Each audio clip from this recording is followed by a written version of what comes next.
Hey guys, so last week I had a 1-hour conversation with Dean Graziosi. Oh, I'm just kidding. But wouldn't that be crazy? Well, back to reality. I got a course from Dean Graziosi, and that alone is a big deal. If you want to skip to the part where I start cutting into the meat of this video and talking about the myths, it says where that happens somewhere around my breast area at this very moment. Dean Graziosi is a multiple New York Times bestseller, and a lot of people look at his Facebook ads talking about Shopify and real estate and how he got the house and girl of his dreams and think, this guy's a scammer. And what I have to say about that alone is a topic for many videos that are not this one. He focuses a lot on the whole success formulas, and not just that, but also the foundation of them. Because you can tell when things don't work for people, when they want it and they have the instructions, the formula, but they follow it and they don't get it, and they're like, what the fuck? A lot of the time it has to do with the way they think about it, the way they feel about it. There's more than one layer, more than one dimension to concepts like success and how they come together, at least from my experience and studies. And anyone could argue I have a lot, but anyone could just as, if not more easily argue, I have kinda like close to none. So I got a course of his. I'm not gonna mention which one yet, but when I say this course over-delivers, this course fucking over-delivers. Okay, there's so much in it that has almost nothing to do with the course topic, and literally all of it is useful information. There's a whole video about how to build a well-designed website for free, and easily, and well-designed too. That's coming from me. If you guys watch my channel, you may or may not know how insane I am about the design of like websites and stuff, so I think that should mean a lot. There's a whole video about how to ethically persuade people to look at things the way you'd prefer them to. That's just scratching the surface. I think it's more than worth the money, but that's coming from the perspective of a supposed risk taker. If you want to call me that for someone who hasn't gotten results yet from a course with practical knowledge, I still have like so much on my plate that I don't really find myself able to use it for 5 months later, or all of it at least. I will always have the knowledge in my head, if not on my laptop and computer to apply, whenever I have the time to. I'm thinking 2020. Eventually, in fact, if I still don't have time, I'll have the money from other things I'm doing now to pay someone else to do it. But there's an entire section of a 3-part series he has in this course called the Accelerated Success Formula. And somewhere in it, he goes over these 4 myths about money that I found interesting. And I want to talk about those and offer a little bit of my perspective on them in this video. So here are the 4 crazy money myths I learned from Dean Graziosi. When I bought this course in January, literally a day after I moved back from Atlanta, it costed me almost twice as much as I had in my checking account. So I wholeheartedly paid for this shit, as well as a lot of other stuff that you guys see on my channel.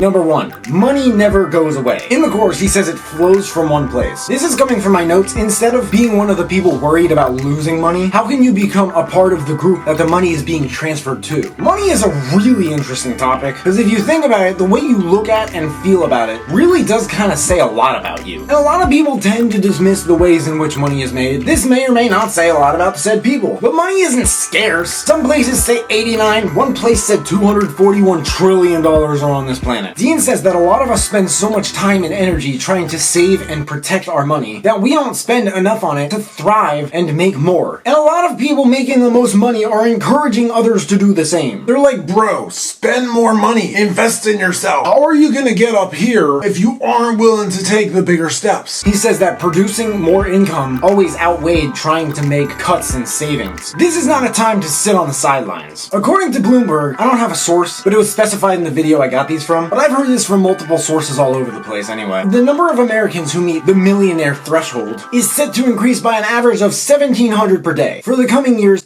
based on the projections by the Boston Consulting Group. By the year 2020, the US is expected to welcome 1.3 million new members into its millionaire club, 1% of the country. And a lot of that wealth does not happen by accident. You can control that. You have a lot more control than you think. If you don't, it's really only because you think you don't. But I'm just a kid. I'm not a millionaire. What do I know? You know, I heard in a book once that only 13% of billionaires come from money. And if you think about it, the ones who came from money may have gotten the resources for free from their parents, but how much does that say about the inheritance of resourcefulness itself? If these people are more successful than their parents were. Donald Trump, in 2000, roughly 10x'd his father's net worth in 1999. That doesn't just happen. Fred Trump never became the president of the United States. And I'm not talking about Trump as a president. Anytime someone hears the word Trump, it's almost like something is triggered in their mind, and they're just like,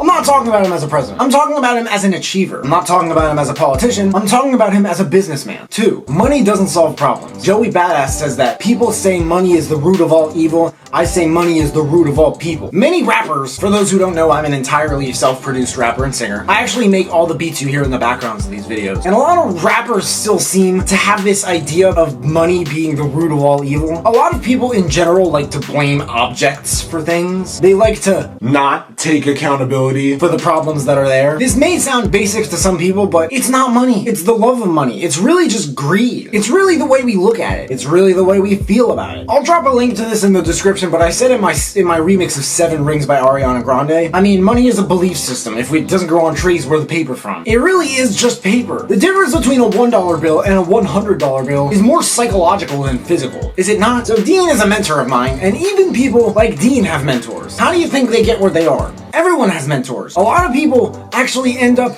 kind of outgrowing their mentors. Look up Jim Rohn. Look up Tony Robbins. Compare the results. And tell me that's not true.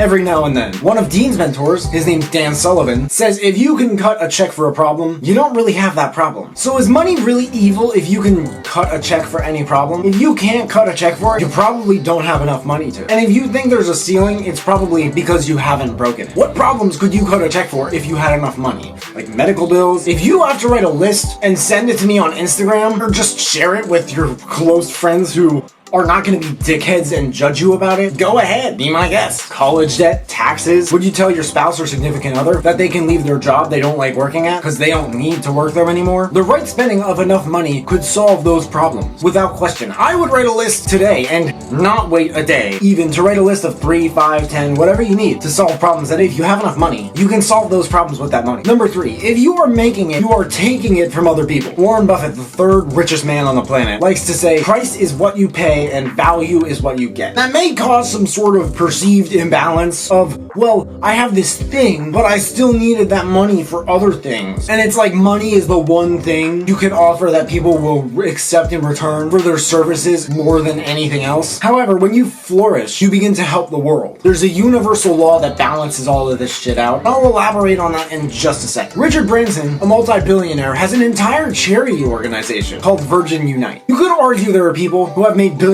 of dollars and do not donate it to charity. But is charity the only thing humanity needs to flourish in general? There's a passage I wrote to someone after buying this course and taking these notes. I never thought I would share this with my viewers. Some of it's a little tricky to understand the way I wrote it. I think there were some terms in there, but I couldn't just help putting it all down in writing. Sometimes you gotta do that. So here it goes. People say that if you're making money, you're taking it from other people. And that's not true, because even black swan dynamics have shown that when you flourish financially, perhaps because of the balance, you are propelled or spiritually persuaded by the laws of the universe to give to those who feel they are being taken from. These people are generally living every day in mindsets of psychological slavery, where instead of feeling free with what they both fear and desire, they feel trapped by their fears, and the only hope they have left is, presumably, what they aim to directly and indirectly give most of their energy to at the end of the day, those closest to them, because this ensures the best biological and spiritual outcome of self-catering to their imprint on the universe. So the balance picks up these messages and replies with worldwide acts of philanthropy. And this is so true that even if you are a staple of wealth in our world, but are known not to care about big problems like homelessness and world hunger, as much as bigger problems like the energy crisis, Jeff Bezos, you are still subject to occasional multi-billion-dollar services of philanthropy as a result of the smallest of potential concerns, everything from customer complaints to employee suggestions. But to put it as simply as possible, the universe knows there are cups, and so long as they are being filled by a growing amount of units of energy,